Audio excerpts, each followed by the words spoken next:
Hello food lovers, ऊन इतकं वाढलं आहे ना की नुसतं थंड खावंसं वाटतं आहे. त्यामुळेच आज आपण बनवणार आहोत मऊ स्पॉन्जी आणि खूपच टेस्टी दहीवडे. कोमट पाण्यात काळं मीठ आणि हिंग घालून मिक्स करूया. पाणी छान मिक्स करूया. आता दही बनवूया. त्यासाठी घेऊया एक गाळणी. गाळणीमध्ये दही, पिठी साखर, थोडंसं मीठ घालून गाळून घेऊया.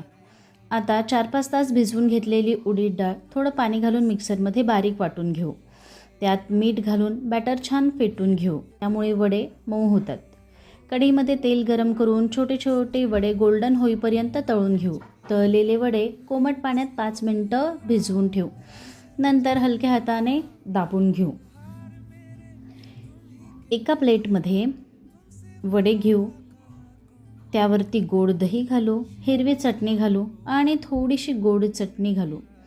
असे तयार झाले आपले मस्त स्वादिष्ट दहीवडे. व्हिडिओ आवडला तर लाईक शेअर करायला विसरू नका.